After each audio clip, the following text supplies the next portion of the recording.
Bonjour à toutes et tous, je suis ravi de vous accueillir aujourd'hui. Alors j'ai des problèmes de lumière, je pense que vous me voyez un peu sombre, c'est parce que pour une fois ça va ravir les Parisiens, mais il fait pas beau dans le sud, et du coup mon écran n'arrive pas à s'adapter avec les nuages.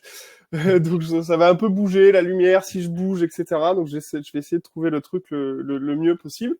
Je suis ravi d'accueillir Virgile pour ce webinar et on va vous parler donc des performances, d'évaluation de performance, de revue de salaire juste et équitable, qui est un sujet très intéressant et beaucoup du moment. Avant que on se présente et qu'on rentre dans le cœur de ce webinar, je vais juste vous donner les règles du jeu. Donc moi j'adore les webinars qui sont animés, vivants. Donc n'hésitez pas à poser vos questions dans le chat ou dans la partie questions. Avec Virgile, on répondra dès qu'on a les questions. Peut-être qu'on se coupera peut-être pas au milieu d'une phrase, mais on essaiera de les prendre assez vite. Et tout au long du webinaire, je vous pousserai des sondages et du coup, là, j'attends de vous une participation pour qu'on puisse après essayer d'animer ce webinaire avec Virgile en fonction de vos réponses. Virgile, du coup, je te propose de te présenter, de présenter Figures. Avec plaisir. Déjà, merci Christophe pour l'invitation et merci de bien préciser que même dans le sud, tu as des nuages et que comme ça, on a un peu... écoute, et nous, on n'en a pas. Donc, en effet, on va pouvoir, pour une fois dans l'année, peut-être être un peu heureux d'être à Paris. Donc, merci en tout cas de m'inviter. Je suis très content d'être sur ce webinaire. J'ai hâte de parler d'un sujet qui m'est cher parce que c'est un sujet que j'ai eu à gérer dans la première partie de ma carrière. Parce que donc avant, je vais parler de figure, mais moi, 11 ans de carrière en ressources humaines, j'ai commencé dans la rémunération en comp and ben, comme on dit, dans des plus grands groupes. Après, je suis passé vers une carrière de RH généraliste et j'ai fait des tailles de boîtes de plus en plus petites. Donc, j'ai commencé dans un groupe du CAC 40. Après, j'ai fait 3 ans chez Criteo. J'étais DRH des équipes tech entre la France et les US. Donc, c'était à peu près 800 personnes.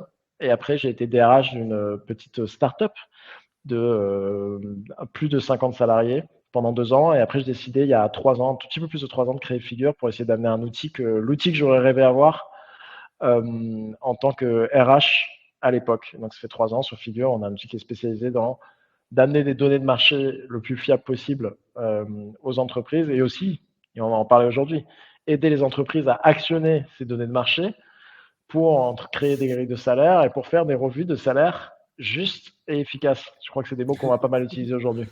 Ouais, parfait. Alors pour ceux qui me connaissent pas, donc moi je suis le cofondateur et le CEO de QuickMS. QuickMS, on a un éditeur de logiciels. Donc j'ai co-créé QuickMS il y a à peu près il y a 5 ans, voire 6 ans maintenant, bientôt dans quelques mois.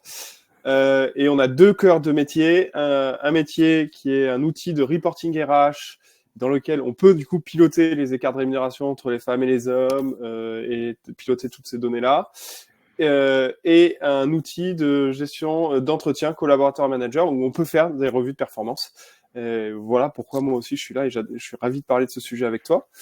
Alors, ce qu'on s'est dit, Virgile, donc on va démarrer vraiment le webinar, c'est parti. Du coup, en intro, je te donnais le petit challenge de donner la définition de qu'est-ce qu'une revue de performance. Ah, tu me mets on the spot. Ah bah oui. Oh là là là, une revue de performance, c'est un processus global qui implique au minimum l'employé et le manager et qui a pour but.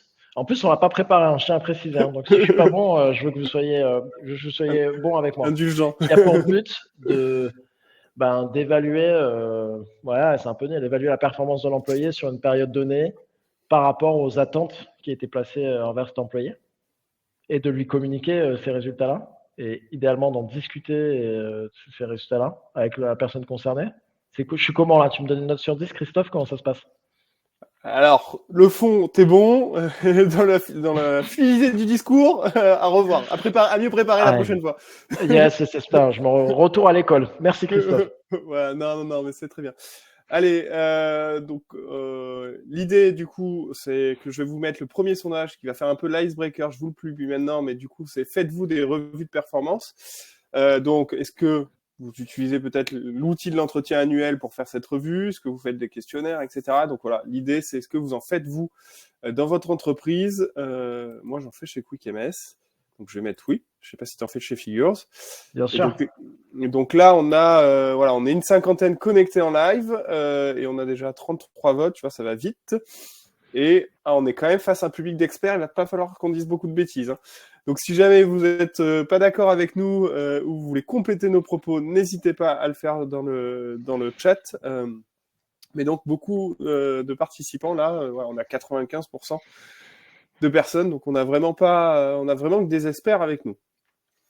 Allez, on va commencer. Donc, construire sa revue de performance, c'est quand même un des gros enjeux et une complexité qui est pour moi très compliquée. Une complexité compliquée.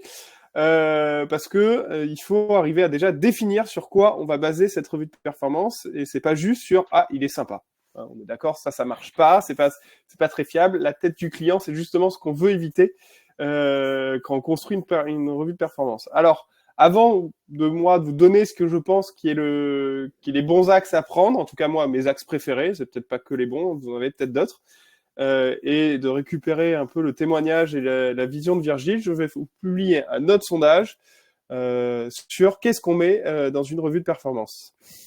Alors là, c'est une question à choix multiples, donc il y en a plein, vous pouvez tous les prendre si vous avez envie.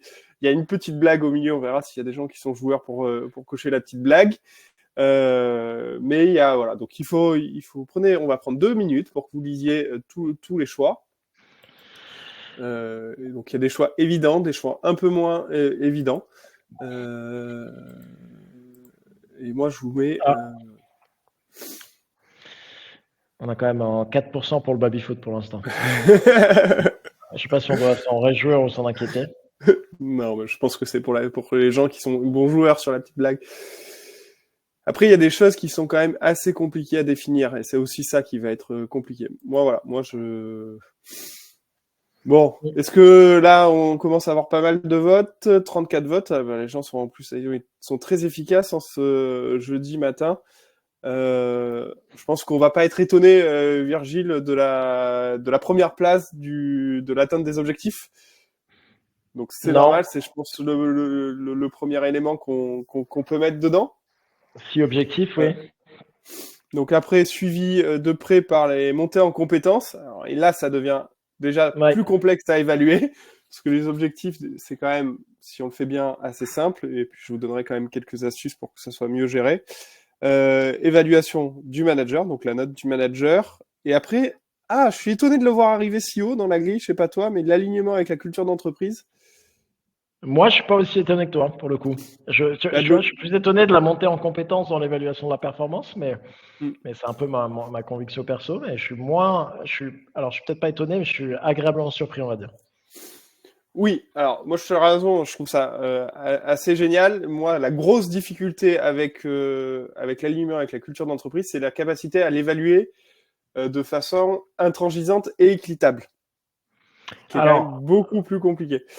On va avoir bossé là-dessus depuis déjà 5-6 ans. Pour moi, la manière dont je vois les choses, la manière dont je le fais, je l'ai fait pendant 5 ans là, c'est que toutes ces cultures, en effet, tu n'évalues pas les cultures. Tu évalues potentiellement, tu dois retranscrire ta culture et tes valeurs d'entreprise, surtout les valeurs, je pense, en comportement attendu et en comportement, au contraire, que tu n'attends pas. Et tu peux évaluer ces gens sur ces compétences-là. Par exemple, si je donne un exemple concret, nous, notre première valeur, c'est radical candor, c'est la capacité à faire du feedback bienveillant et direct. Et on peut évaluer les gens sur le nombre de fois où ils ont fait proactivement donner du feedback bienveillant et direct, ou sur leur capacité à accepter, à demander et accepter du feedback. Ça, c'est des comportements. Si on disait, on n'évalue pas juste les gens sur la culture, mais juste sur est-ce qu'ils mettent en œuvre son comportement, est-ce qu'ils l'ont démontré dans ces 6 derniers mois, parce qu'on fait 2 revues de performance par an. Et ça, c'est pour nous assez objectif et équitable. Ouais, je suis tout à fait. Ça, c'est une bonne vision, une bonne approche. Tu vois, j'avais pas forcément l'input comme aussi bien que toi, parce que nous, aujourd'hui, c'est quelque chose que moi, j'ai pas osé faire, d'évaluer la culture d'entreprise. Donc, je vous avoue que je ne sais pas faire. Par contre, il y a des choses qu'on sait bien faire chez QuickMS et qu'on met dans notre revue de performance. Donc, ce qu'on met nous, c'est l'atteinte des objectifs. On travaille avec certainement un mode que tu dois bien connaître, Virgile, c'est les OKR. Donc, tous les collaborateurs ont des objectifs qui se renouvellent très régulièrement. Donc, nous, c'est un renouvellement tous les trimestres. Et on regarde le pourcentage d'avancement et le pourcentage d'objectifs réalisés sur l'année pour donner un élément de notation, et qui est du coup l'avantage que moi j'adore dans cette façon, c'est qu'il est transverse à chacun. C'est-à-dire que l'objectif du support est identique à le pourcentage d'objectifs atteints du support est identique à celui des commerciaux, qui est identique à celui de la RH, etc.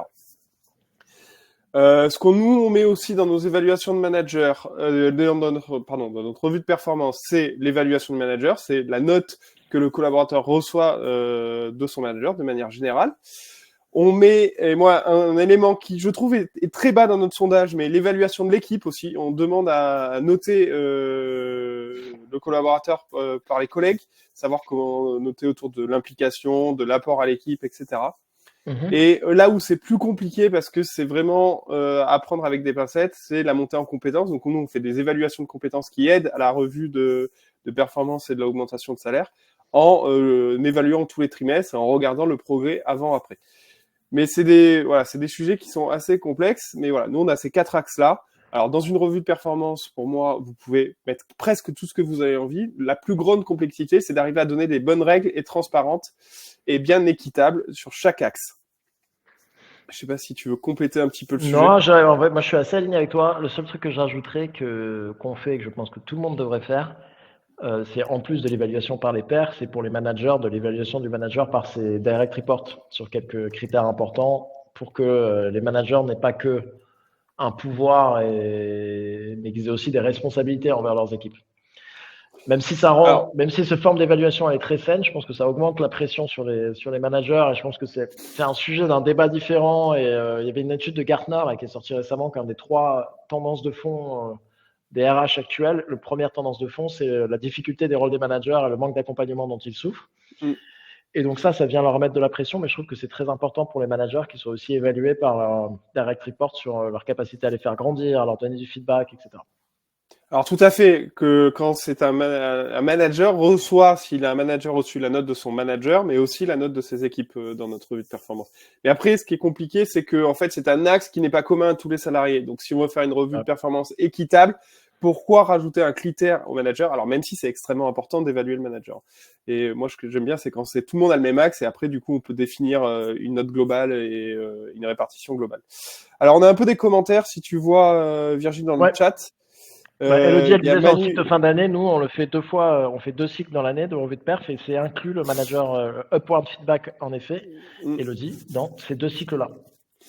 Alors nous, on le fait, ça va être un peu plus long, on le fait tous les trimestres. Nous, on travaille au trimestre. Mais par contre, on ne fait pas de mouvement d'augmentation de salaire au trimestre. On le fait une fois par an et on fait un bilan de l'année. Mais ce qui permet en fait aux collaborateurs de, s'il y a un trimestre un peu en deçà, de remonter le trimestre d'après et d'avoir un truc qui est un peu plus lissé. Et, 2 fois par an, c'est déjà super bien aussi. Objectif simple, donc Manu il nous dit aussi objectif simple à suivre, on est tout à fait aligné. Quelle est la différence pour vous entre revue de performance et entretien annuel? Tu veux y répondre, Virgile? Ah non, mais parce qu'après tu vas me dire encore que je suis nul, que la forme... non, je sais pas si je... Non, mais moi c'est une sous-partie pour moi l'entretien de performance de l'entretien annuel qui contient d'autres éléments que une simple revue de performance. Et après, on a Sophie qui parle de 360. Alors, faites attention quand on fait de l'évaluation. Moi, j'ai très peur quand on fait de l'évaluation anonyme. Je suis plutôt fan de l'évaluation non anonyme. Il faut être capable d'assumer sa note. Et alors, le contre-courant, on va me dire, mais attends, les gens, ils vont pas oser noter et mettre des mauvaises notes. Si les gens n'osent pas, vous avez peut-être d'autres problèmes, quoi. Mais après, c'est un sujet qui est compliqué. Mais faites attention. Hein. Moi, mon petit conseil, c'est faites attention sur l'anonyme. Mais oui, je suis aligné avec vous. Normalement, un 360 n'est pas anonyme, mais la plupart du temps. Allez, je te propose de passer un petit peu plus un peu plus concret, structure et politique salariale. Donc, l'idée là, c'est qu'on vous donne la base et on sera curieux de savoir comment vous faites dans vos entreprises avec Virgile. D'ailleurs, vous pouvez nous écrire comment vous faites votre revue de performance, votre revue de salariale dans le chat. Mais ce qu'on constate, Virgile, c'est que la plupart des entreprises en fait gèrent ça vraiment de façon financière, comptable, où on définit une grande enveloppe. Puis après, on coupe les morceaux d'enveloppe à chaque échelon et ça se recoupe. Et après, c'est à un moment donné, le manager dans son équipe a une petite enveloppe et il la répartit entre son équipe. Tu es à peu près d'accord avec moi. La plupart des boîtes font comme ça. Le gros avantage de cette méthode, c'est qu'elle est extrêmement simple à mettre en place. On se pose pas beaucoup de questions. On fait confiance au manager. Mais je pense que tu vois des avantages, toi, Virgile, là-dessus. Je Les vois inconvénients. des avantages, je vois beaucoup d'inconvénients, mais on peut y arriver après, et de risques, et on va revenir après. Les avantages, c'est un peu la simplicité, les avantages, c'est la place au pouvoir managérial que c'est donné, mais je vois beaucoup de risques. Je vois beaucoup de risques dans les biais que ça peut créer, dans les potentielles inégalités que ça peut créer, parce que de toute façon, dès qu'il y a du discrétionnaire mal contrôlé, on crée des biais, plus ou moins conscients et inconscients, qui peuvent pénaliser pas mal de monde. Et je vois des risques juridiques, notamment vu le changement de législation à venir. Parce qu'en fait, je pense que cette façon-là de gérer les augmentations annuelles, qui est en fait encore une fois la norme, je suis d'accord avec toi, dans pas mal d'entreprises, est un process qui est voué à disparaître, notamment à cause des raisons, à cause de raisons juridiques, je vais y arriver, et le contexte qui change, le contexte notamment avec l'arrivée des lois sur la transparence salariale, qui vont Bah, vu que tu complètement ouvres un changer peu la ce temporalité. juridique, moi je suis curieux, je suis pas au fait à 100%, tu peux nous en dire un peu plus là sur ce qui va changer? Hmm. Beaucoup de choses. Beaucoup de choses. Donc, directive européenne. Donc, directive européenne, déjà, c'est quoi une directive? Une directive, c'est le Parlement européen qui dit coucou tous les États membres de l'Union européenne, d'ici 3 ans, donc avant juin 2026, vous devez avoir implémenté des lois dans chacun de vos pays qui, au minimum, vont voir imposer ces restrictions-là aux entreprises. Au minimum. C'est-à-dire que si vous voulez faire plus, vous pouvez faire plus. Et pour toutes les entreprises de plus de 100 employés. Mais encore une fois, c'est au minimum. Parce que je vais en parler après, la France est déjà en train de prévoir des lois qui impliquent les entreprises de plus de 50 salariés. Et ce qu'elle dit, cette directive, c'est voilà ce que vont devoir faire ces employeurs. Les employeurs vont devoir publier les fourchettes de salaire sur les offres d'emploi. Les employeurs vont devoir arrêter de demander aux candidats et aux candidates leur salaire actuel. Déjà, juste un petit préambule, ces lois-là, elles viennent, et ça va avoir du sens si vous n'êtes pas au courant, du groupe de travail sur la réduction des inégalités salariales hommes-femmes. Et notamment le fait de ne pas demander le salaire actuel, c'est pour éviter que les gens qui ont un salaire trop faible, notamment souvent les femmes, se fassent pénaliser par ce salaire-là, et même quand ils changent de boîte, qu'on l'utilise contre elles pour avoir un salaire potentiellement injuste dans Ouais, la c'est prochaine boîte. logique. J'avoue, moi, personnellement, c'est une pratique que je fais et je pense que je vais arrêter.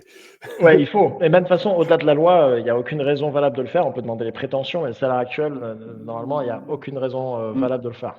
Je sais pas s'il y en a Le... qui font comme moi dans le chat et qui, du coup, avec Il y en a l'explication beaucoup. de Hein. Virgile, vont changer. N'hésitez pas à dire oui, Ouais, je je vais pense qu'il y en a changer ou.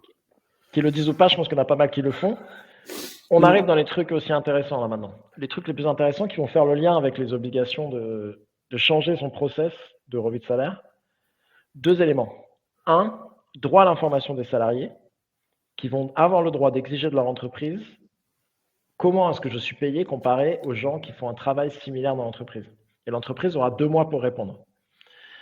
Et le dernier élément, c'est le renversement de la charge de la preuve, qui est déjà un peu le cas en France, qui est déjà pas mal de cas. C'est-à-dire qu'un salarié qui poursuit pour discrimination salariale son entreprise en disant j'ai été injustement traité, l'entreprise va devoir amener des preuves de non-discrimination quant à ses décisions de salaire. Ce que ça veut dire, c'est que le salarié pourra venir dire sur ces 10 dernières années, en fait, je pense que j'ai été traité de manière inéquitable comparé à mes collègues. Et l'entreprise va devoir venir et dire non, non, sur toutes les décisions de salaire qu'on a prises, et pas que de salaire, hein, ça touche le bonus aussi, ça touche les primes, on a des éléments objectifs et non discriminants qui viennent justifier chacune de ces décisions, de l'embauche à chaque augmentation de salaire.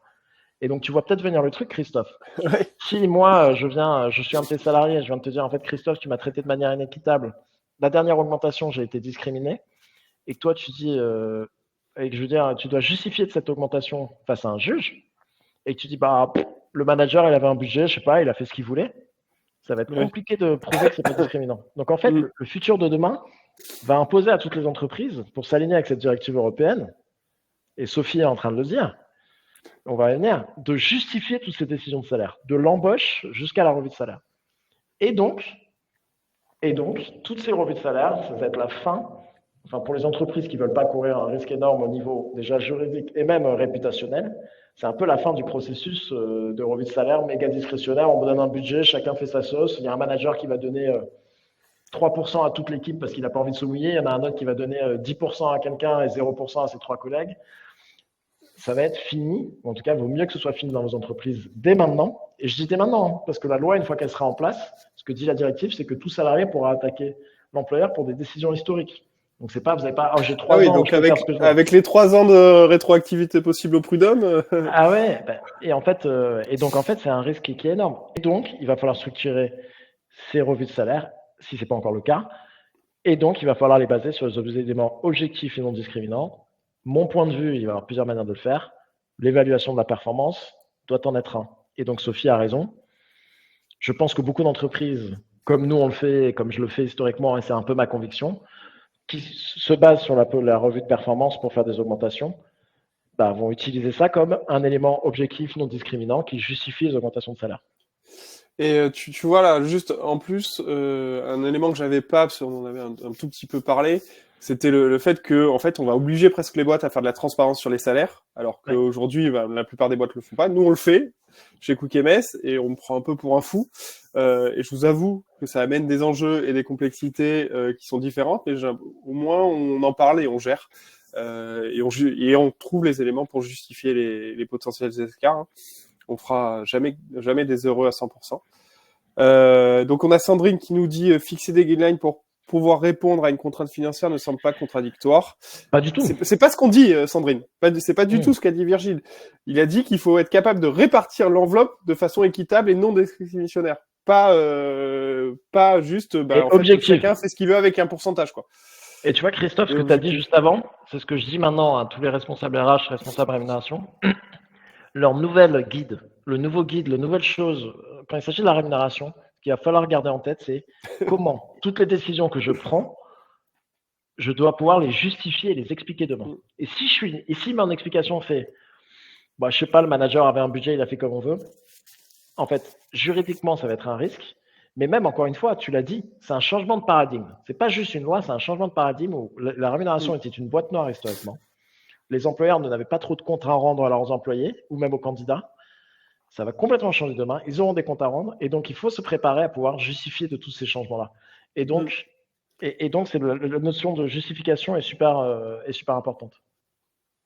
Alors on a un beau commentaire de Manu, je sais pas si tu arrives à le lire, qui dit même si avec la transparence on serait du boulot. Oui, c'est du boulot, ouais. C'est surtout de l'échange et de la communication, moi, qui fait de l'explication et surtout quand on met pas ces augmentations, etc. Mais Manu, il a la chance d'être dans une entreprise qui a pris les devants et qui bénéficie actuellement d'avoir plus de transparence au niveau marque employeur, qui en bénéficie beaucoup, en publiant des fourchettes de salaire de manière transparente en externe, et qui a plus de candidatures, qui a plus de candidats qui viennent les voir, qui a de meilleures rétentions grâce à ça. Donc, c'est un sujet juridique demain, mais c'est un sujet de marque employeur dès maintenant pour ceux qui l'utilisent au mieux. Et je reviens juste sur une question. Il y avait une remarque de Myriam parce que j'ai pas fini la partie juridique. Après, on arrête de parler juridique parce que vous n'avez pas envie de parler juridique. Ah oui, pour les plus de 50.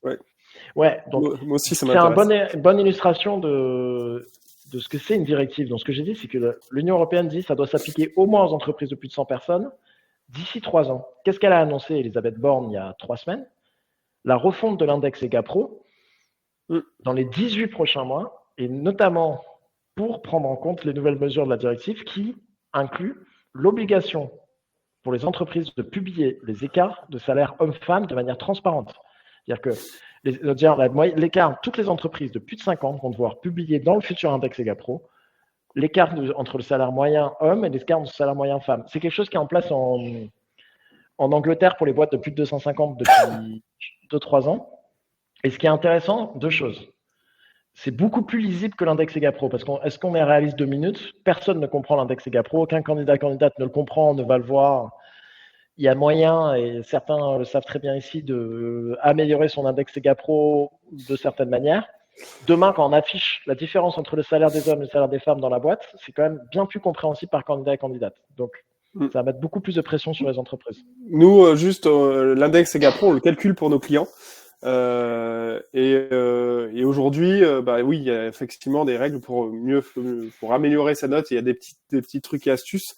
Et en fait, aujourd'hui, ce qui est publié, c'est juste la note d'écart, c'est pas le pourcentage et c'est pas le montant. Donc c'est effectivement là, ça va amener plus de transparence. Je pense qu'on peut avancer un peu sur les trucs méthodos, parce qu'il y a par exemple une question de Clément sur l'impact de la négociation ou de Valentin sur la taille d'entreprise pertinente pour les fourchettes de salaire sur lesquelles on pourra revenir. Mais vraiment, le point, c'est un sujet de légal à venir, inévitable. il vaut mieux s'y préparer le plus tôt que tard parce que c'est inévitable. Et en plus, si on s'y prépare tôt à ce sujet de la transparence, on sera plus près que les autres entreprises et on pourra l'utiliser comme le fait Manu chez Shine pour une bonne marque employeur. Et donc, il vaut mieux structurer ces revues de salaire. Et donc, c'est la fin du côté revue de salaire discrétionnaire. Il faut que ça disparaisse. Et donc, une des méthodologies, si on rentre dans les méthodologies, les outils pour faire ces revues de salaire, la première, je dirais que la V1 de ce que font les entreprises, c'est en se disant, bon, OK, ce qu'on va faire, c'est qu'on va baser nos suggestions de salaire, nos suggestions d'augmentation de salaire sur le résultat de l'entretien de performance. La plupart des entreprises, c'est un autre bon débat, sortent des entretiens d'évaluation de performance avec un score, un rating qui peut être différent sur les entreprises. Le schéma classique, je ne sais pas si c'est ce que tu vois, toi aussi Christophe, c'est le côté aux attentes, donc 4 niveaux aux attentes, en dessous des attentes, au-dessus des attentes et exceptionnel ou quelque chose comme ça. C'est quand même le truc à peu près classique qu'on voit nous dans pas mal de nos entreprises. Toi, tu vois ça? Non, alors je t'avouerai que moi je suis encore un peu loin de ces sujets, donc j'ai pas une expertise aussi forte que la tienne. Mais je crois que toi, quand tu parles de ces 4 axes, je sais pas si tu l'avais sous le coude, mais on en avait parlé, d'avoir ton fichier Excel ou à montrer à tout le monde. Bon, on va remontrer, on va arriver là-dessus, mais on va arriver sur le fichier, je vais le montrer. C'est que souvent les entreprises elles disent OK, moi j'ai 4 niveaux d'évaluation de la performance, c'est le truc à peu près classique. Et je pense que nous, c'est 80% de nos clients à peu près qui utilisent ça. Et en gros, on va dire, bon, si on a un budget qui est défini, on s'assoit avec la finance pour définir un budget exprimé en pourcentage de la masse salariale, disons 4%. Et ben, on va dire qu'une personne qui est aux attentes, elle va avoir 3,5%. Quelqu'un qui est au-dessus des attentes va avoir 5 ou 5,5, 5. Quelqu'un qui est exceptionnel va avoir 7 ou 8. Et quelqu'un qui est en dessous des attentes va avoir 0, souvent, ou potentiellement rien. Et en fait, c'est ça qui va suggérer les augmentations de salaire. On prend la revue de performance. On dit, tiens, Christophe, toi, tu as été au-dessus des attentes, tu auras 5. Ton collègue qui a été aux attentes, il aura 3,5. On objectivise les résultats de la revue de salaire. Alors, maintenant, le problème, la limitation de ce système, c'est, ouais, mais attends, si toi et moi, Christophe, on est sur le même poste, le même niveau de responsabilité, on a le même niveau de performance, sauf que toi, tu as été embauché à 50 et moi, j'ai été embauché à 45. Est-ce que c'est normal que toi, tu aies 3,5 et moi, j'ai 3,5? On a le même niveau de performance sur le même poste et en fait, on a un écart de salaire qui va rester le même après augmentation? Bah, oui. En fait, non. C'est là où… Et même en montant, il va se creuser. Et même en montant, il va se creuser. En montant monétaire, il va se creuser. Et donc ça, c'est pas équitable. Et on se souvient que l'équité, c'est important. Et c'est pour ça que pas mal de boîtes structurées vont vers un système qui dit, OK, donc il y a 2 paramètres qui prennent en compte, qui impactent les augmentations. La performance et le positionnement et le salaire exprimé en positionnement marché ou en positionnement dans les fourchettes de salaire. Et en gros, c'est là qu'on arrive vers une matrice d'augmentation qui va, et nous, c'est pour ça que j'ai dit, il y a 2 manières, je vais la montrer, la matrice d'augmentation, et je vais un fichier Excel que je vais partager d'ailleurs dans le chat, qui va servir à pas mal de monde si vous n'avez pas. Alors, moi, le temps que tu trouves ton fichier Excel, il y a un échange qui est intéressant entre Sophie et Valentin, qui est, mais comment on peut garantir l'équité d'une note? Parce qu'effectivement, un manager, il y a des managers plus ou moins difficiles, plus ou moins exigeants. Alors, on fera jamais, je vais être honnête avec vous, on fera jamais un système parfait. C'est impossible. Il y a toujours, quand vous donnez le questionnaire de 1 à 10, êtes-vous content de cette situation, vous avez toujours des gens qui, par nature, iront vous mettre jamais 10. Et il y a des gens qui, par nature, vous mettront des 10. Et ça, vous n'allez pas pouvoir le changer. Malheureusement, c'est impossible. Ce qu'il faut, c'est peut-être, un des axes, c'est d'avoir plusieurs sources de notes avec plusieurs axes et pas le même évaluateur. C'est sûr que si vous vous fixez que sur la note du manager, eh ben, vous pouvez avoir des biais liés à la personnalité du manager. Mais si vous commencez à prendre la note du manager, la note des collègues, un atteinte des objectifs, etc., ben, vous allez limiter et lisser les biais. 3 points, moi, là-dessus, Christophe. J'ai des convictions fortes là-dessus. Et puis, j'ai fait ça. Sophie le dit, je pense que c'est là où le rôle de manager, le rôle de RH, pardon. Et je pense qu'en fait, c'est l'endroit où les RH ont le plus d'impact dans le cycle vie de l'employé dans l'année. C'est dans la calibration de la performance, d'être garant de l'équité interne et de la cohérence de l'évaluation entre les équipes, entre les managers, etc. Il y a Elodie qui a utilisé le mot calibration. Voilà, c'est calibration, c'est la calibration de performance, c'est la calibration de l'évaluation de la performance. Donc ça se fait de plus en plus en des reporting, en regardant les distributions des scores par business unit, par métier, par niveau, par genre, parce qu'il y a des vrais biais aussi qui peuvent être exprimés là-dedans. Et cette calibration, c'est le RH en est garant et ça se fait via les calibrations. Et j'ai dit que j'avais 3 points, je ne sais plus ce que c'est le troisième point, mais je suis sûr que je le retrouverai tout à l'heure. C'était mieux 3 que 2, mais je vais y arriver, je le promets, Christophe. Je montre ma matrice. Donc, allez, vas-y, partage ta matrice. Ce que j'ai utilisé historiquement, ce que j'utilise en fait depuis maintenant 8 ans, dans tous les contextes. Hein. Donc chez Criteo, on était 3000, comme chez Figure, on est une quarantaine. C'est une matrice comme celle-ci. Je ne sais pas si c'est assez visible, je pense que j'espère. Mais là, tu nous avais parlé d'un axe, il y a 2 axes. Alors, il y a 2 axes. Il y a un axe de performance. Ça répond à une des problématiques que tu avais remontées d'ailleurs. Ouais, j'ai 2 axes. Il y a un axe qui est j'ai un budget défini, 5%, généreux. J'ai l'évaluation de la performance de la personne. Et là, j'ai son positionnement marché, qui est, j'ai pas encore c'était le point de, je crois que c'était Valentin, je suis désolé si je me trompe, Valentin qui disait, j'ai peut-être pas encore de fourchette de salaire. Parce que j'estime que je suis trop petit. Alors, attention, à 100 personnes, on peut avoir des fourchettes de salaire. On a beaucoup de clients qui, à 100, moins de 100, ont des fourchettes de salaire. Mais en tout cas, je me base sur la position au marché. Et donc, ce que ça dit là, c'est que quelqu'un qui est conforme aux attentes chez moi et qui est bien payé comparé aux valeurs marché, il a 5%. Par contre, quelqu'un qui est conforme aux attentes mais qui est en dessous du marché va avoir 6,5. Ou quelqu'un qui a une performance exceptionnelle et qui est au marché va avoir 8. Par contre, quelqu'un qui a une performance exceptionnelle, mais qui est payé à peu près au marché, va avoir 4%. Et donc, ça, c'est une manière de faire, de pouvoir suggérer des augmentations sur la base du positionnement marché et de la performance de la personne. Donc ça, je dis que je te donnerai le lien après pour que les gens puissent utiliser ce fichier. On pourra aussi l'envoyer nous avec le mettre en pièce jointe du replay. Et juste je réponds à Elodie qui vous inquiétez pas, le replay redémarrera, il y aura un accès au replay, donc même si vous partez, vous avez pris le truc en cours, vous pourrez regarder les débuts et la fin. Ouais, on sera aussi pertinent et même dans le replay d'ailleurs, Elodie, je serai aussi nul sur la réponse à la première question, qu'est-ce que c'est une évaluation de la performance, ça changera pas ce côté-là. Maintenant, on disait, donc ça c'est par rapport à la performance et la position marché. Maintenant, quand on a des fourchettes de salaire, on peut faire la même matrice en fait. Et par rapport au lieu d'utiliser le positionnement marché, on peut utiliser le positionnement dans les fourchettes de salaire.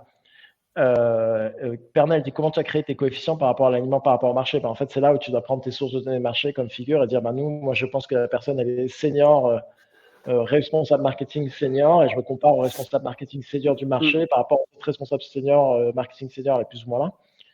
Et la position par rapport aux fourchettes de salaire, qui je pense est le meilleur truc. Là, pour ça, je vais vous montrer figure pour montrer la logique, parce que en Excel, j'ai que la version que je partagerai, c'est que par rapport à la position dans le marché. Vas-y, tu peux montrer. Je vais y arriver. Hop, je repartage rapidement. Ce qu'on fait dans Figure, donc c'est en anglais pour l'instant d'ailleurs, ce sera en français bientôt, dans le premier trimestre 2024, on aura une application en français. C'est la même chose. J'ai un budget d'1,2 million. Pardon. C'est un gros budget, 1,2 million. Eh bien, je veux distribuer ce budget en fonction de la performance, donc on retrouve en dessous des attentes, aux attentes, au-dessus des attentes, outstanding, et en fonction du positionnement dans la fourchette de salaire. Donc ça, c'est tous les gens qui sont en dessous de la fourchette de salaire, above range, tous les gens qui sont au-dessus de la fourchette de salaire, et en fait, je ventile mon budget en fonction de ces 2 paramètres. Et la beauté de le faire dans un outil versus Excel, c'est qu'on peut dire, non mais moi, je veux mettre plus l'accent sur la performance, je veux vraiment que les top performers, ils aient beaucoup plus que les gens qui performent moins bien. Et je veux potentiellement aussi mettre beaucoup d'accent sur la position dans les fourchettes de salaire. Si quelqu'un est déjà bien payé, je veux pas qu'il gagne autre chose. Et donc, on peut ventiler ce budget et on peut voir en temps réel ce que ça donne sur les employés de ça. On peut dire, Jolly Potts, c'est des noms auto-générés, elle est above expectation, donc on lui suggère 3,9% parce qu'elle est au milieu de la fourchette, elle est au-dessus des attentes, on suggère 3,9%. Et on peut voir avant ces augmentations. Et en fait, et là, par exemple, j'ai pris le parti pris de ne rien donner à ceux qui sont en dessous des attentes. Mais on peut dire, non, en fait, on peut quand même leur donner quelque chose, même si c'est moins, on peut leur donner quelque chose. Je veux dire, non, moi, je veux que ceux qui sont en dessous des attentes, je leur donnerai. Ça, c'est plus la philosophie qu'il faut retenir. Là, on est dans une suggestion d'augmentation de salaire basée sur des critères, j'allais dire, aussi objectifs que possible, l'évaluation de la performance et la position dans la fourchette de salaire. Est-ce que je suis en dessous de la fourchette, au début, au-dessus, etc. Et ça, c'est, je pense, ce vers quoi les entreprises doivent tendre. De ce modèle-là. Et peut-être qu'ils vont trouver, par exemple, il y a d'autres entreprises qui vont dire, moi, je ne veux pas faire des augmentations sur la base de la revue de performance, mais sur la base de la maîtrise des compétences. Génial. Vous pouvez faire la même matrice qui prend maîtrise des compétences et positionnement dans la fourchette de salaire, etc. L'intérêt, c'est que ce soit objectif, quand même. Oui, oui. Non, tout à fait. Ou vous pouvez faire une note globale qui va coupler tous les axes. Voilà. Parce que Exactement. du coup, je suppose que dans Figures, le client vient amener le résultat de son évaluation et il peut créer son axe, quoi. Exactement. C'est exactement ça. Il peut créer sous la base de l'axe que la personne Mm. veut le faire. Donc encore une fois, moi je l'ai fait dans Excel pendant 8 ans. C'est quand même, je vous enverrai le fichier Excel à manipuler, c'est chiant, alors que dans Figure, on peut prendre un budget et dynamiquement voir comment ça impacterait chacun de ses employés, c'est quand même un peu mieux. Mais moi, je l'ai fait dans Excel. Plus petites entreprises, vous pouvez y arriver, c'est beaucoup plus de boulot, mais c'est largement faisable. Allez, je te propose qu'on finisse ce petit chapitre avant de passer aux autres sur un sondage, de savoir vous comment vous faites vos augmentations de campagne d'augmentation de salaire. Oui, vous en faites. Non, c'est à la demande. Non, grille de salaire. Non, c'est la crise. Euh, voilà, donc nous on en fait. Chez QuickMS, on fait ça une fois par an. On parle du sujet. Je vais vous avouer un truc, c'est je pense le mois le pire de ma vie à chaque fois parce que c'est extrêmement compliqué à bien le gérer. On fait toujours des malheureux. Mais le gros avantage de le faire une fois, de bien en parler, c'est qu'après je n'en entends plus parler pendant 10 mois et j'ai la paix. Donc pour les pauvres personnes qui marquent c'est à la demande, je pense que c'est compliqué à gérer des éléments à la demande parce qu'en fait ça peut arriver n'importe quand. Je me suis fait débaucher, on m'a proposé plus 10 000. Qu'est-ce que tu fais dans ce cas-là, Virgile? Alors, moi, qu'est-ce que je fais dans ce cas-là? Bah, deux raisons. Donc, je vais te dire ce que je fais moi dans ce cas-là, et je vais te dire ce qu'on fait dans les process, et je vais te revenir encore une fois sur la discussion d'avant. C'est que si tu dis, bon, bah, ok, vas-y, je te donne 10 000 de plus, et qu'un collègue te poursuit en justice potentiellement demain et dit, en fait, pourquoi moi, je gagne beaucoup moins que mon collègue, et ta seule justification, c'est, bah, le collègue s'est fait se débaucher, on a décidé de lui donner 10 000 euros de plus. C'est un peu compliqué à justifier. Encore une fois, vraiment, je pense que c'est un truc à retenir de ce webinaire de mon côté. C'est pas ma réponse nulle du début des webinaires, c'est que le prisme qu'on doit avoir en tant que gestionnaire de la rémunération, c'est comment je peux justifier ou expliquer chacune de mes décisions. Et donc ça, c'est un point important. Moi, comment je le gère? Nous, on a zéro de négociation dans le processus de revue de salaire. On applique la matrice que je t'ai montrée au-dessus. Et ensuite, on vient. Là, on est dans cette phase-là. D'ailleurs, je peux montrer en fait d'ailleurs un exemple de ce qu'on donne à la fin aux salariés. On le voit, on va en parler après de la communication. On dit, voilà, on a appliqué la matrice. Tout à l'heure, alors, du coup. Ouais, quand on parlera de la partie communication, on dira, on a appliqué la matrice, voilà les règles du jeu, voilà comment elles étaient appliquées à toi. Parce que nous, on essaye d'être équitable. Je ne sais pas comment c'est la traduction française de procedural fairness, c'est-à-dire qu'on essaie de mettre en place un système équitable. Et on explique aux gens, désolé, on ne rentre pas là-dedans. Et c'est dur à tenir. Hein. Et c'est dur à tenir parce que tu vois, quand j'étais chez Criteo, on avait un employé superstar qui allait se faire débaucher par, à l'époque, ça s'appelait Facebook. Il est venu en mode, moi j'adore la boîte, mais il me propose 15 4 plus. Si vous me donnez 5 ou 6 4 plus, je reste. Et j'ai dit, bah non. Et mon manager a dit, ah non, mais je veux pas le perdre et tout, c'est une star. Le mec, c'était une star, etc.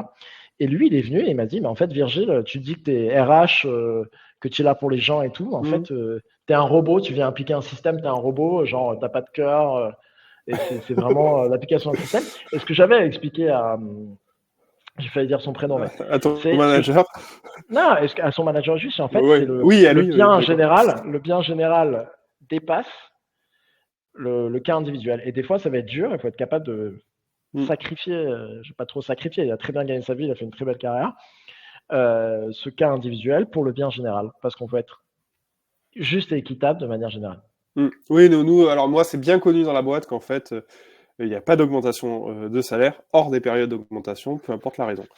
Et le fait que ça soit bien dit, en fait, ça m'arrive très très rarement. Je dis pas que ça m'arrive jamais, mais du coup après je dis non, et c'est le process et c'est l'équité, donc on en reparlera à ce moment-là. Alors, et tu sais qu'il y avait des gens qui disaient juste avant d'aller un truc après, ils disaient bah non mais garde ce slide, ils disaient quelle fréquence tu fais une fois par an. La plupart des boîtes le font une fois par an. Il y en a certaines qui font plus fréquemment que ça. Moi, ce que je trouve qui marche pas mal, c'est de faire une fois par an et que ce soit systémique. Je trouve que ça marche bien. Les petites boîtes, en fait, ce qu'on voit souvent, c'est les petites boîtes le font jusqu'à une certaine taille à date d'anniversaire de l'arrivée de la personne. Ce qui est pas mal, c'est qu'un an après l'arrivée, au bout d'un moment, c'est ingérable. Je pense que c'est trop dur, il vaut mieux le faire une fois par an. Et parfois, il y a un deuxième cycle à mi-année d'ajustement individuel, juste de cas exceptionnels, de gens qui doivent être promus, de gens qui ont où il y a eu un changement de marché, des ajustements en milieu d'année et un cycle annuel. C'est un peu moi ce que je trouve qui marche bien pour la plupart des boîtes. Oui, je pense aussi. Alors nous, aujourd'hui, on le fait qu'une fois par an, et il y a le cas des entrants en cours d'année. Nous, on a fait le choix. En fait, s'ils sont là depuis moins de 6 mois, ils sautent une campagne. Et s'ils sont là, et si par contre ils ont plus de 6 mois d'ancienneté, on les inclut dans la campagne.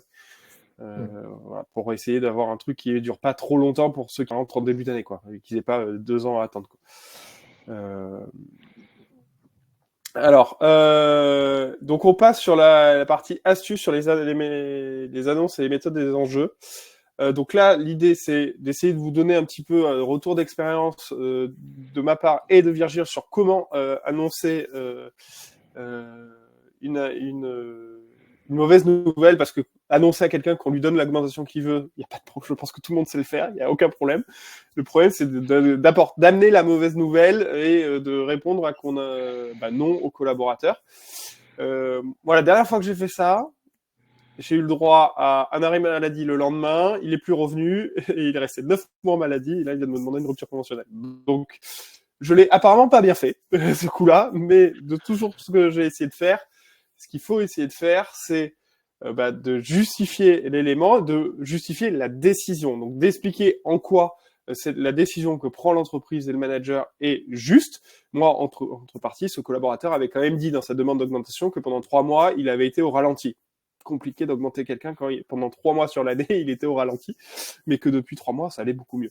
Donc, nous, on l'a justifié par rapport à un problème de motivation, par rapport à un problème de montée en compétences, où il avait stagné sur son montée en compétences et qu'il y avait ses collègues qui étaient devenus meilleurs que lui.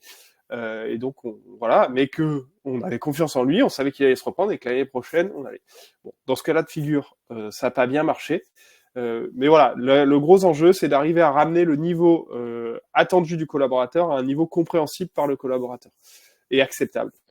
Il faut savoir aussi que les stats, quand même, sont assez dramatiques. Hein. Un refus et une mauvaise gestion de l'annonce de l'augmentation de salaire, c'est 6 mois de désengagement obligatoire, quasiment automatique. Alors que une bonne nouvelle, c'est juste vous avez un impact positif pendant jusqu'à qu'il ait son prochain bulletin de paye, quoi. Mais c'est normal. Ouais. Parce qu'en fait, il le mérite, donc vous lui faites pas non plus une méga fleur, quoi.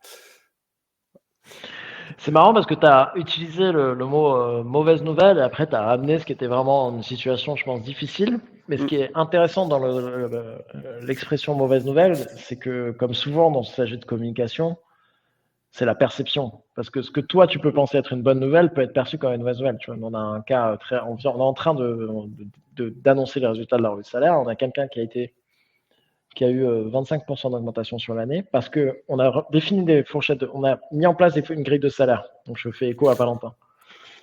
On a remonté tout le monde proactivement au minimum de la fourchette de salaire quand il y avait des écarts. Donc, quelqu'un qu'on allait voir en mode, bon, on a fait des fourchettes de salaire, on s'est aperçu que tu étais payé trop bas parce que notre philosophie, c'est de payer on a des fourchettes de salaire sur plus ou moins 15% de notre cible.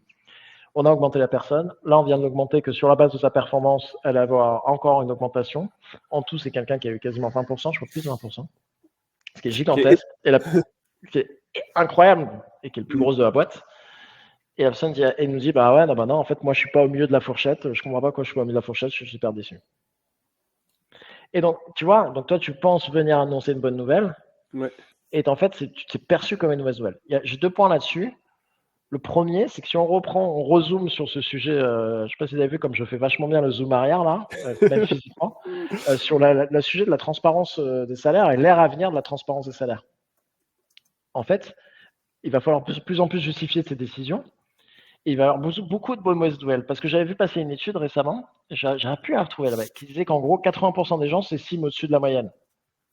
Donc, si tout le monde s'estime au-dessus de la moyenne, et c'est souvent le cas en fait avec certains sujets de salaire, tu vas forcément avoir des déçus. Parce que tu n'as pas 80% des gens qui sont supérieurs aux 20% mécaniquement. Et donc, ce qui est compliqué là-dedans, quand même, c'est que la perception de ce qui est une bonne et une mauvaise nouvelle est vachement contextuelle par rapport à la personne.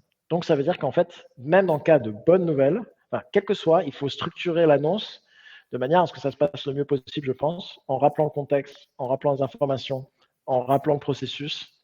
Et il faut que ce soit le plus objectivisé possible pour avoir des discussions le plus saines possible, même quand on pense amener une bonne nouvelle. Et là-dessus, c'est pour ça que si on a bien fait le travail en amont de systémiser la manière dont sont déterminées les augmentations et ces suggestions d'augmentation, si on a bien fait un travail en amont d'être transparent sur les critères, et d'ailleurs, ça j'ai oublié de la mentionner, mais dans la directive, il y a l'obligation de publier à tous les salariés les critères pris en compte dans la détermination de la rémunération. Donc, ce sera obligation de dire qu'est-ce qui est pris en compte ou pas dans la détermination de la rémunération. Si on a fait tout ce travail-là de transparence, normalement, les décisions individuelles sont plus simples et les annonces sont plus simples. Parce qu'en fait, on dit voilà le système qu'on a en place, tu connais les règles du jeu et voilà comment ça s'applique à toi. Et c'est ça, je veux dire, je peux montrer après nous les fichiers qu'on remet et ce qu'on communique à chacun des salariés parce que je pense que c'est ce vers quoi le marché va tendre. Et nous, À la limite, tu pourras le mettre en pièce jointe du replay. On le rajoutera en pièce jointe du replay. Je vois un peu l'heure, hein, on papote. Le sujet est passionnant. Il y a une petite question de Valentin. Alors, quid des BSPCE? Je pense que c'est un autre sujet. On n'est plus sur le légal de la rémunération. C'est pas considéré comme une rémunération, parce que c'est de l'achat d'actions déjà. Ouais, se reposer en loi, c'est pas considéré comme un élément de rémunération direct ou indirect parce que c'est pas considéré dans les derniers jugements comme un élément venant directement récompenser le travail de quelqu'un. Donc, ce sera sûrement pas dans le scope de la loi, Valentin. Et puis, ça reste un achat d'actions. Alors, le collaborateur achète quand même une action à prix réduit. C'est pas vraiment une augmentation. Allez, on va finir sur les tendances du marché, je te propose. Tiens, avant d'ouvrir et de vous donner les tendances du marché qu'on constate avec QuickMS et notre outil graphique, je vous propose de vous envoyer le petit sondage pour savoir ce que vous allez faire en 2024. Est-ce que vous avez déjà discuté avec votre direction, avec votre DRH, des augmentations de salaire que vous allez donner en 2024 ? Et du coup, bah voilà, combien? Moi, je suis curieux d'avoir le pourcentage la tendance qu'on va avoir un petit peu. Alors, tu vois, on a pris du temps, le décalage, les gens sont partis déjeuner, mais on a encore une quarantaine. Je pense qu'on aura une bonne vision. Moi, aujourd'hui, j'aimerais bien, et je l'ai fait l'année dernière, on a fait 4% de général, et après, on a fait des ajustements, donc on est monté jusqu'à 6% chez QuickMS. Mais parce qu'on a des salariés jeunes qui progressent vite, et donc c'est un contexte un peu particulier, mais j'aimerais bien à minima faire 4% encore cette année. Et la tendance où on a déjà à peu près 22 réponses, c'est 4% apparemment. Ouais, et nous là-dessus, on a fait une enquête, donc nous c'est 6. Et ce qu'on a fait dans une enquête, donc avec beaucoup, donc on a nos clients historiques, c'est plus trop vrai maintenant, mais historiquement, beaucoup de nos clients étaient des boîtes plutôt jeunes et plutôt dans la tech. Alors ça change pas mal parce qu'on a beaucoup plus de boîtes plus grosses et pas dans la tech, qui ont répondu à notre dernière enquête. On dit que leur budget d'augmentation moyen, c'était un peu en dessous de 6%, je crois, l'an dernier, et que le budget prévu, c'est 4,3 ou 4,4 sur l'année à venir. Ah ouais, donc on est sur un truc qui va quand même baisser par rapport à l'année dernière. Ouais, ça va faire écho à ce que tu vas présenter après. Eh ben on y va, hein, on y va. Du coup, ce qu'on a fait nous, donc sur graphique, on pilote, on accompagne plus de 400 clients en matière d'analyse de données, et on a un panel à peu près de 20 millions de bulletins de paye. Donc de temps en temps, on s'amuse à faire des études benchmark vraiment très macro. Hein. Et donc ce qu'on a fait, c'est qu'on a comparé l'évolution moyenne des cadres CDI, du salaire moyen des cadres CDI, juste du salaire de base, donc sans les primes. Par rapport à la courbe de l'inflation. Donc en haut, vous avez la courbe de l'inflation, en dessous, vous avez l'évaluation. Donc on voit une courbe qui ont des courbes à peu près similaires. Ce qu'on voit, c'est qu'on a une vraie augmentation des salaires qui suivent l'inflation, ce qui est quand même logique, mais c'est toujours bien, qui est autour plutôt des 3,5% versus les 5% de l'inflation, mais on a un décalage d'un an. Donc on peut s'attendre à avoir une augmentation encore plus forte dans les mois à venir. Et quand on zoome plutôt en évolution en 12 mois glissant, mois par mois, c'est-à-dire qu'à chaque mois, on regarde le salaire moyen des 12 derniers mois. Là, on voit une belle courbe qui est en train qui se crée, où on voit donc Virgile, voilà, très bonne idée, parce que je ne l'ai pas fait, bien joué. Tu vois, moi, j'ai pas été très bon sur le mouvement des slides. On voit plutôt un plateau qui était assez stable sur 2021-2022, mais ce que vous voyez vraiment, c'est une belle accélération en janvier 2023, et donc ça fait ce qu'on dit. Hein. Ce que tu dis, c'est qu'en moyenne, l'année dernière, on a donné 6%, donc on est en train de les voir arriver en fonction des dates, d'augmentation des entreprises, etc. Et donc, les salaires vont augmenter. Donc, on voit quand même une explosion des salaires sur les cadres en CDI. Voilà, je ne sais pas ce que tu constates de ton côté, parce que tu as aussi beaucoup de data et tu es très près de ces problématiques avec tes clients. Ouais, ce qui est intéressant, c'est exactement ce qu'on disait, c'est que cette accélération a été, et je pense qu'il y a pas mal de professionnels RH là qui sont avec nous qui ont fait ça. L'an dernier, il y a eu beaucoup de demandes, inflation, hausse du coût de la vie, d'entreprises qui ont décidé de réagir. Et c'est pour ça qu'on a eu des budgets assez hauts. Et c'est pour ça, je pense qu'on voit ce truc-là. Il y a eu vraiment un gros coup de... Il y a vraiment un déblocage de budget qui a été significatif. Par contre, quand je parle, moi, alors moi, je mettrais juste une petite étoile avec une tendance marché qui était forte à la démission et à la débauche. Ouais, On avait les deux conjugués l'année dernière. Ce qu'on t'as a raison. un peu moins cette année sur la tendance marché. Enfin, j'ai l'impression. Hein. Non, non, t'as exactement raison. T'as raison sur les deux. Et là, mais quand on zoome sur, évidemment, le marché, il est fait par à la fois les augmentations et les changements de poste. Donc, tu as vachement raison là-dessus. Les deux ont pas mal joué là-dessus. Cette année, quand on se zoome sur les augmentations, pas mal de responsables Compenben, directeurs de rémunération à qui je parle, me disent, en fait, l'an dernier, on a réussi à avoir un budget un peu exceptionnel pour l'inflation. Ce ne sera pas le cas cette année. Donc, on va avoir des budgets plus faibles et les augmentations vont être plus faibles. Et je pense que ça va être je suis intéressé de voir comment ça va être géré et perçu en interne parce que, comme toujours en RH et surtout en rémunération, il y a pas mal d'attentes des salariés sur bon, bah, l'an dernier, on a eu ça, je m'attends à pareil, l'inflation, elle est toujours là. Et je pense qu'il va y avoir des désillusions et je pense que ça va être pas facile à gérer ces cycles de revue à venir. Bon, il y a qui fait ses augmentations en janvier là dans le chat? On vous souhaite qu'on ait une belle pensée pour vous. Enfin, toi, t'es en plein dedans du coup. Tu te fais des dessins, tu le fais en Ouais, c'est décembre fini. pour appliquer en janvier, c'est ça? Bah, en fait, on se désanime. Les fins d'année et les fins d'année sont vachement chargées, décembre, janvier. Donc, si on rajoute en plus les cycles de revue de performance et d'augmentation, je pense que ça devient l'enfer. Donc, nous, on a fait notre revue de performance fin octobre, début novembre, et on fait notre revue de salaire dans la foulée. D'accord. Bah, tu vois, Pauline, elle est plutôt mars-avril. Un très grand classique le mars-avril. Mm. Aussi avec, je sais pas si vous le faites, Pauline, mais avec effet rétroactif Ouais. sur janvier. Alors, l'avantage, c'est que les boîtes, elles gagnent un peu de trésor aussi. Voilà. Est-ce qu'il y en a qui font ça pile en janvier, là, qu'on leur souhaite vraiment bon courage? Évaluation en janvier, février, salaire en mars, avril aussi, avec effet rétro Ouais. sur janvier. Janvier pour Valentin. Bon courage, Valentin, ça va bientôt arriver. Janvier, ouais, il y a quand même pas mal de. C'est quand même la période, hein, le début Ouais, d'année. c'est clair, c'est quand même vraiment la période. Beaucoup mars. Mais pour Laura, il prépare les augmentations pour les vacances. Mais voilà, bon, intéressant. En tout cas, on arrive sur la fin. Je sais pas si vous avez des questions que vous avez pas posées, que vous voulez nous poser là. On peut prendre un peu de temps. Et sinon, on va vous parler un petit peu de nos actualités avec Virgile. Donc je vais arrêter les slides pour qu'on se remette en gros. Ah non, je vais le laisser parce on a les petits slides sur les. Non, je vais laisser. Je vais enlever parce qu'il n'y a pas figure. C'est pas très fair. C'est pas très sport. Donc du coup, nous côté Quickie, bah non, je vais te laisser la parole, Virginie. Si t'as retrouvé tes liens, sinon je commence et comme ça peut te laisser 10 Non, on minutes pour étendra le retrouver tes truc. liens.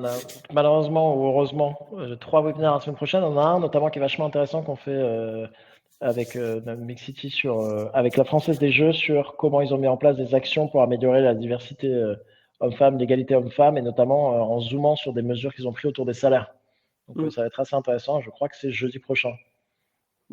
On mettra le lien plus tard On dans le mettra chat. le lien Ouais, dans le exactement. replay que vous recevez dans l'après-midi normalement si Géraldine est là. Géraldine, je te laisse confirmer dans le chat parce qu'on a toujours un petit espion dans le chat. Elle est en train de décrire. De toute façon, si vous voyez une photo, en général, c'est Géraldine.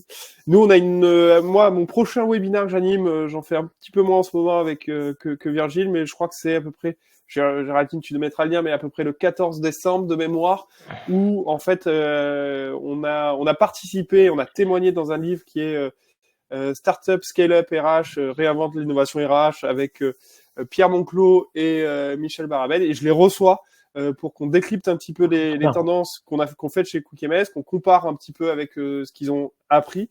Donc ça va être super intéressant. C'est le 14 décembre, je crois, à 11h ou 11h15.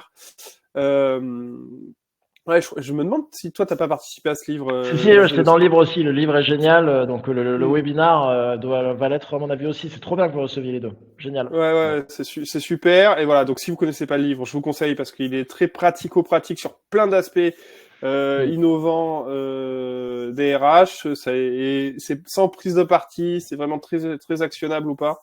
Voilà, j'adore. Bon, en tout cas, moi, Virgile, c'était la première fois qu'on se faisait un petit webinaire ensemble. Je pense qu'on a plein de sujets et qu'on pourra en refaire plein d'autres. Je pense aussi. Un grand merci. Voilà, si vous voulez avoir une belle vision sur les tendances du marché, n'hésitez pas à aller voir Virgile Figures. Si vous voulez avoir des données sur vos données à vous, faire du reporting RH, faire votre BDES, n'hésitez pas à venir nous voir. Ou avoir un outil pour construire votre revue de performance. On sait faire aussi avec notre Equity Crew. Voilà, donc on espère que vous avez passé un bon moment. Je vous souhaite un bon appétit. Il est un petit peu tard. On a fait 55 minutes sur le sujet. Je suis ravi. Un grand merci et une bonne journée à tous. Ouais. Merci à toi, Christophe. Merci à tout le monde Au revoir. pour votre commentaire, votre participation. Voilà. Allez. Et par contre, Virgile, t'as été super sur tout le reste du webinaire. Merci de me monter le moral, Christophe. Ah, moi, j'étais resté sur le début. Hein. Donc, Ouais, c'était le temps que tu montes en température. Tu viens de Berlin, il faisait froid et tout, le temps que tu remontes. Exactement. Exactement. Merci Sophie, c'est Allez. adorable. 9 sur 10, je prends. Allez, ciao, bonne journée à tous. Au revoir à tout le monde.